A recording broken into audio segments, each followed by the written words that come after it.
So I was messing about with this fiberglass aftermarket front, and I came across a YouTube video on how to do this, and I didn't agree with it. So I thought I made a little reply. As you can see, we have a semi-decent fit. It's over in this corner. I'm still working on it. Over at the other corner, which you at the moment can see I'm working on it as well. And underneath the lights, I'm filling with Bondo.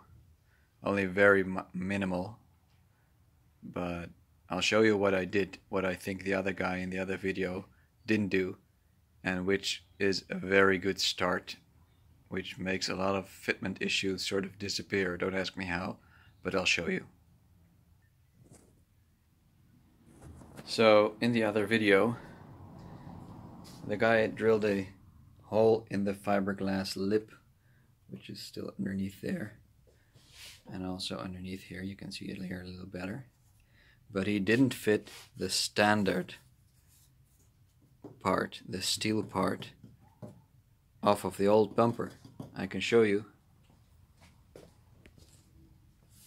The old bumper has some holes in it. This is the original Mazda bumper, of course, and has the same little ears on it as the fiberglass one does.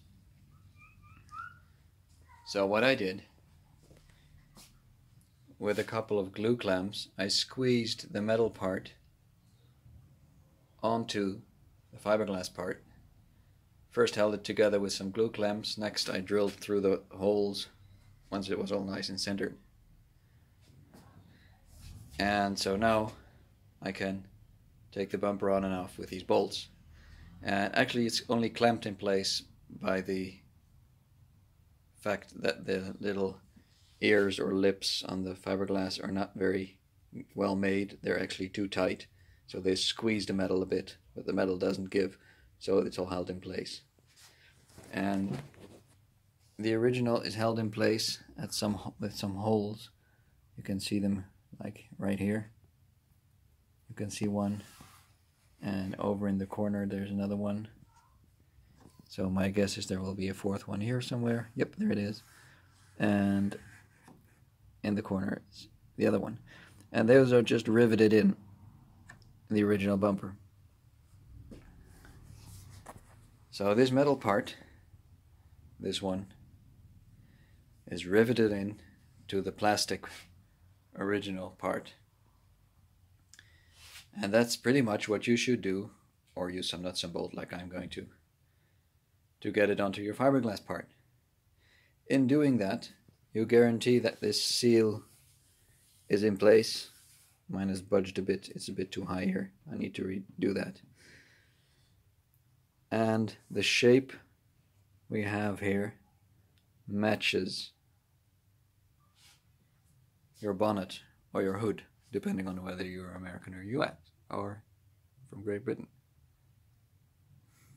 So once you've done that, and by the way, I also cut some steel ears away from the bumper support, and the plastic inner bumper also needed a little corner removed.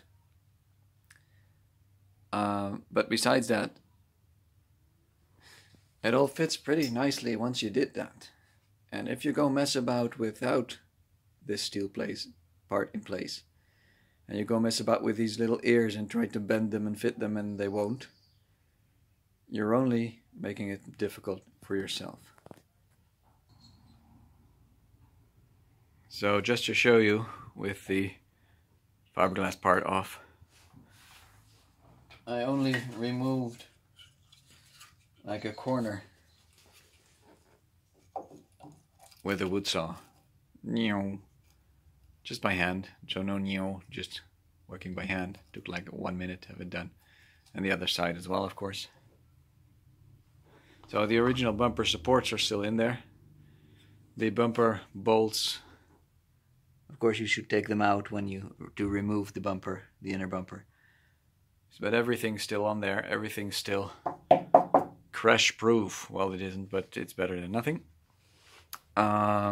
Just a little sidetrack.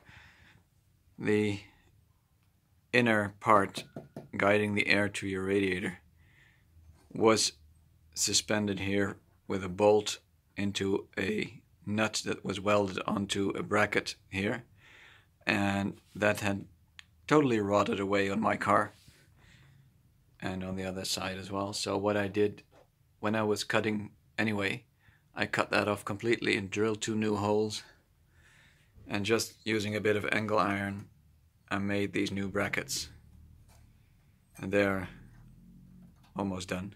Need a second coat. So that'll be on there like that in the holes, and the hole in the bottom of the bracket will support this plastic bit that guides the air from the front of your car to the radiator. So when you're here, what I did also is I cut off a piece of steel here and also covered the open part after cleaning it nicely with, and I painted it with Hammerite. I always use Hammerite on parts like that. So that's pretty much what I did. So below the headlights, around there, I did need some filler and some sanding, but overall, once you get the metal part in place, once you get that properly seated, the rest of it's actually pretty easy and pretty straightforward. So that's what I missed in the other video. Good luck trying. Have fun. Still takes a hell lot of hours to get it fit perfect, but anyway.